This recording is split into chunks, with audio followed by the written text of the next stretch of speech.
Hi folks, it's John from lastchanceautorestore.com. I'd like to share with you another update. This is the Factory 5 Racing Type 65 Coupe that we've been sharing different stages with you, and our client lives further away, so it's another update for him to see the progress. So in an earlier video, or the last video, we were working on the hood and how it's going to open and close. We had if you recall, a ratchet strap kind of holding it in place. And we did quite a bit of measuring and adjusting. So lots happened since then. So we now have, you can obviously see the headlights. So there's a lot of components that come together to make it look like this. So these are something that we've changed the look of. We really like the idea of having the Lexan or plexiglass cover. But before we can do that, they suggest that you have a couple of lights in here we talked about in an earlier video where you have the amber marker and signal light, but I think personally it takes away from the look. So this is, in my opinion, a much cleaner look. So we have the same size of sealed beam.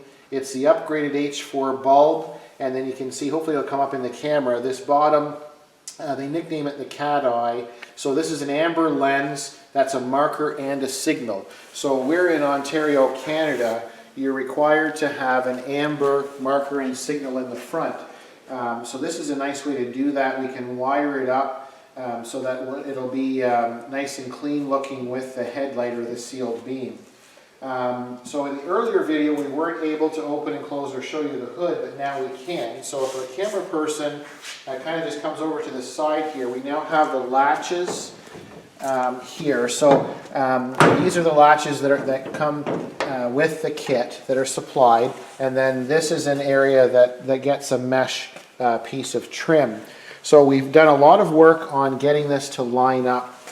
So we have this lower rocker panel area. You can see it's off just a little bit. We're still going to adjust it just a hair bit more, but we've got the lower rocker panel almost perfect with the wheel well, and we have a little bit more to trim off the bottom and a hair bit more to trim here on the sides. But a lot of work has gone into adjusting and making everything latch, and there's guide pins. So what we're going to do now is I'm going to lift the hood up because now we have it fastened. The guys have done a really nice job with adjusting it. So when we started originally with the placement of the hood and bringing it up, it was basically about there, I think, with the original where they recommend that you mount everything.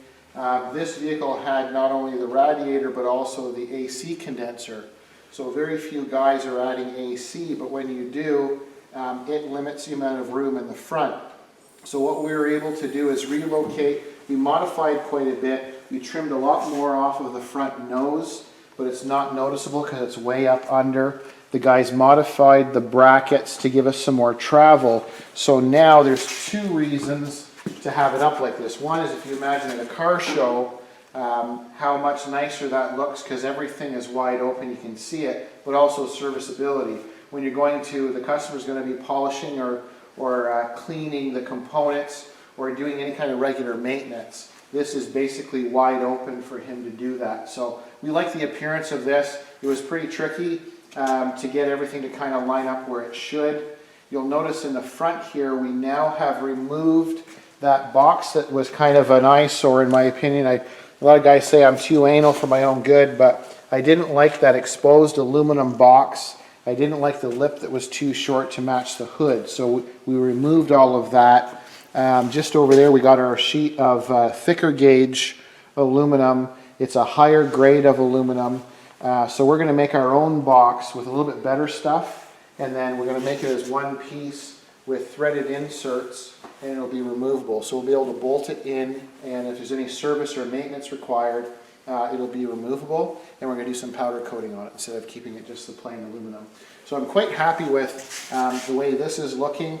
We've got the pins, the relocation pins that help guide, and we did it a little bit differently. So rather than having a nut exposed there, we countersunk it and we welded our own little bracket onto this pin And what we'll do later is we'll sandblast and powder coat that a chrome color, so it'll look a little bit cleaner. And then on the bottom side here, part of the Factory 5 kit, they have the pocket here, and you pop rivet it in place, and we'll make sure that we paint that after so it's got a finished look.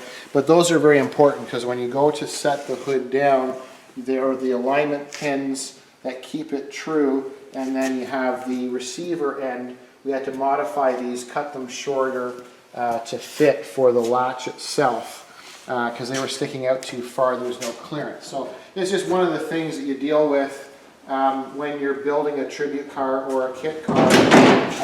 So you have to make sure that you're able to change things. So you can see when this is clamped, this is really, really close now. I think the camera can pick that up because when this is unbolted, you can see where there's quite a nasty gap. But then once you clamp it in place, it is virtually where it should be.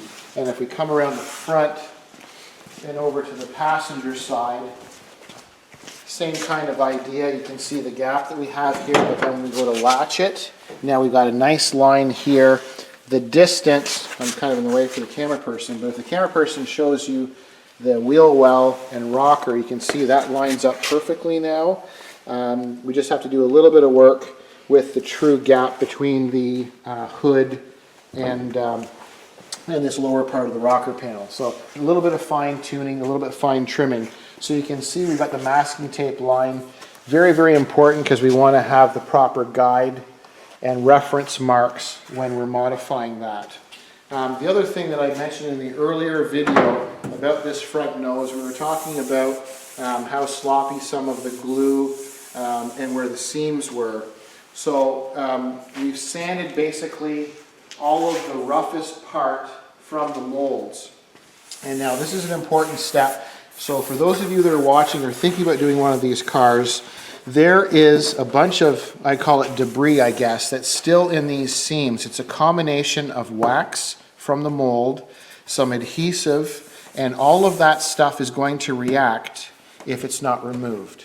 So in the next video, because what we're going to do next is we have to get into all these grooves and clean all of that stuff out of there before we can do any body work or smoothing work. We're going to have to redo this front nose. So when we talked in an earlier video, you saw how this was way out of whack. So this piece from basically here all the way to here is sticking out way too far. So when they glued these sections together, this is just a lack of attention to detail. This should have never left, in my opinion, this should have never left their shop like this. So we now have to cut this. We're going to basically cut it across here and then all the way across to where it's bad. And I'm hoping what we're going to be able to do is bring it in where it needs to be.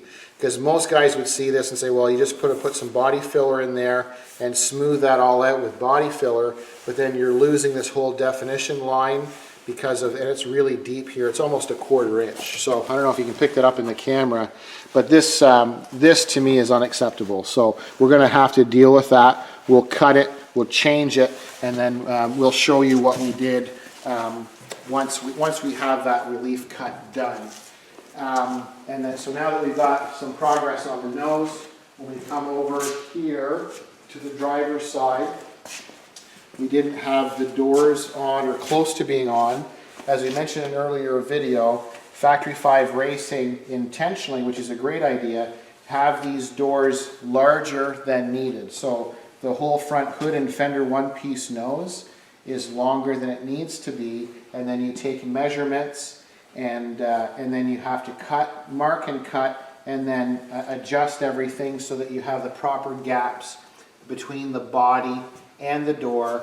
And there's lots of different mounting points and adjustments with the hinges and the striker plate when you go to latch the door open and close. So we're a lot closer now. It still needs to be trimmed a little bit. And once again, we have this masking tape line as a reference to show us where we need to do some trimming. But the fit is getting a lot better, a lot closer. So they basically built all the internal components of the door, attached and made a lot of adjustments to the door, and then we have a little more trimming to do before we continue with the body work. And you can see, like the front, we've done a lot of sanding here. So we basically, the high spots, we've sanded down as much as we can without hurting the fiberglass. So just like the front hood, we're going to have to get rid of all these grooves. So there's like gooey stuff in there, which is wax and glue residue or adhesive. So we're going to have to remove all of that before we can do some of the body work on it. And then the same thing down this side, it's self-explanatory. And then we'll be working on this rear wing or rear spoiler. So the rear spoiler, we basically just did a basic measurement and set it on visually what it's going to look like. Factory 5 Racing, they suggest the install procedure is to use pop rivets, drill holes, and pop rivet this whole wing on. Our client and I, we don't like that idea. What we're going to do is we're going to mold this as one unit. So we're basically going to make this wing look like it's part of the body with no edges, and we'll share with you in an upcoming video how we're going to do that and what it's going to look like. The other thing I wanted to point out, talking about the fiberglass and the trim pieces, is this we showed you in an earlier video. So when we were sanding, there was some gooey stuff here, and you can see it's now popped away, and there's a little bit of that at the front by the headlight. This is part of what happens when they hand lay fiberglass in a mold, and it's, believe it or not, it's air pockets. So what happens here is they try their very best to get the resin and the fiberglass into all the nooks and crannies and under the headlight, which we'll show you in a moment. And then what happens is there's air that gets trapped in there. So what you do is you basically just tap it with a fine finishing hammer to make sure it doesn't have any crystallized air pockets. And we want to eliminate those, and that's what we've done with that piece. If we come around to the passenger headlight, I'll show you one small little area. Don't mean to bore you too much, but you can see here, same idea. So these were air pockets. So you can see it kind of looks like there's a chunk out of it, but you get air pockets in these edges. So you basically, and we're going to do that, we're going to go around all of these edges and make sure that we don't have any other air pockets. A big mistake that most people make on these type of molded bodies is they basically just scuff this with sandpaper and then prime and then get ready to paint. But any part of these that have air pockets in them, it's going to chip away. The paint will not stick. The paint will not stick in these areas too, where you've got the wax and adhesive. Over time, it's going to want to lift or push. So we want to deal with that up front. So later what we'll do is we'll show you in our next video how we grooved all this out and got it clean and performed some body work on it. So that's the right way of prepping all of the seams. But you can see this is really coming together quite nicely now. So I thank you for watching. This is the Factory 5 Racing Type 65 Coupe, and I'm John from lastchanceautorestore.com.